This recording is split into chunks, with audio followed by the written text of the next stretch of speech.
coffee for me today. I already had it. All right, how's everybody doing? It's not that I want to talk to someone because I have the fear that I'm never heard. Sometimes it's hard for me to pay attention when people are talking to me. Not that I don't care what you're saying, it's just that I genuinely zone the fuck out. For today's video, I wanted to talk about 3 different things. The first one is novelty and always taking a step back. It's not you, it's the industry, maybe a revolution, dating, the system. Novelty, novelty, novelty. Story time.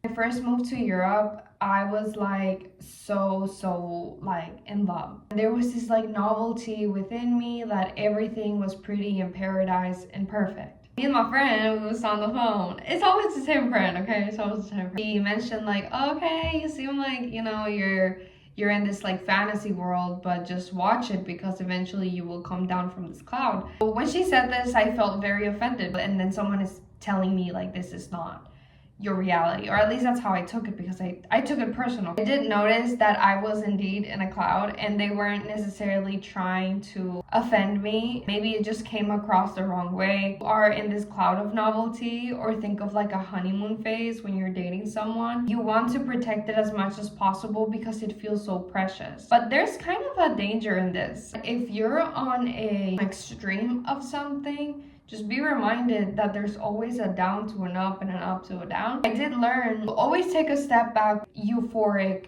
feeling. Not because you're trying to be negative or a party pooper. I am a big believer always staying observant of your emotions. Doing this is almost like a superpower. It's a way of dissociating because you're also like not necessarily a character in the story. If anything, you're more like the person looking at everything, the mediator of your life and events and emotions. This type of behavior where you just like let yourself be guided by emotions extremely is almost like a way of not really thinking for yourself. Of course, be appreciative of precious moments, live in the moment. Don't throw away your brain just because an emotion is overly strong. Number 2. It's not you, it's the industry. Maybe we need a revolution. As a dancer, I don't know if it's because I have like a rebellious instinct in me.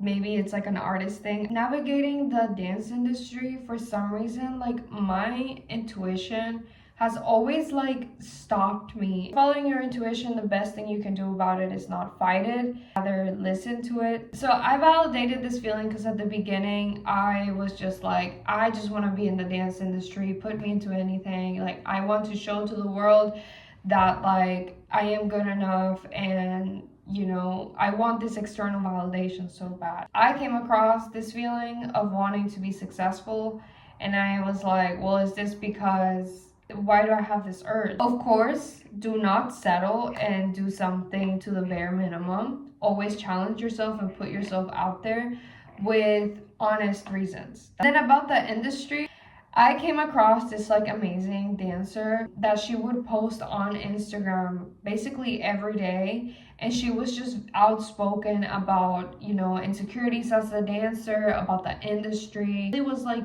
going through a lot of aspects that were always like kept in silence, and these were all the concepts that I always questioned them. It's like I couldn't really have this conversation with any dancer because it's not something you want to talk about. It's something very vulnerable.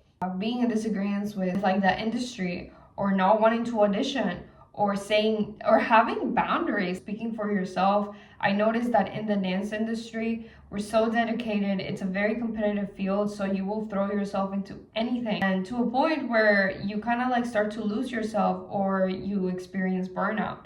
And these were things that I felt like my intuition was trying to tell me, because I did have a feeling within me the more I was navigating the dance industry. I'm very grateful that I did meet with someone who has gone through the whole industry as a professional dancer.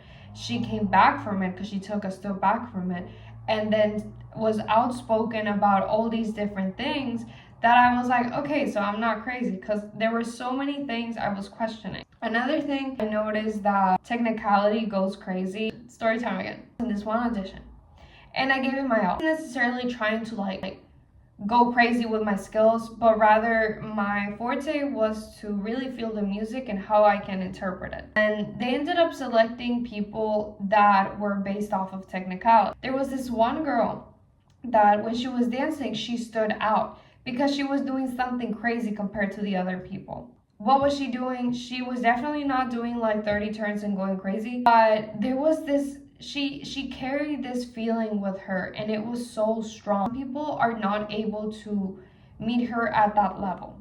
She did not get selected. They selected the people that were more into like technicality or with clean movements. I was like, there's no way they selected people with technicality, because personally, I wasn't drawn to people with technicality at all. Like, just because you're doing 6 turns, which mind you, I'm not disrespecting the fact that they can do 5 turns. I can't do 5 turns and then do a whole leap. Like, but if you're just like heavily based on technicality and you're not feeling the music, there's almost like a difference. And it's quite sad that sometimes audition rooms will prioritize technicality, because these are the people that have the power to put out their works and choreographies. So if they're only selecting more and more dancers that only carry technicality, then what type of dance are we seeing? Where I have felt something, definitely not in these crazy technical choreographies.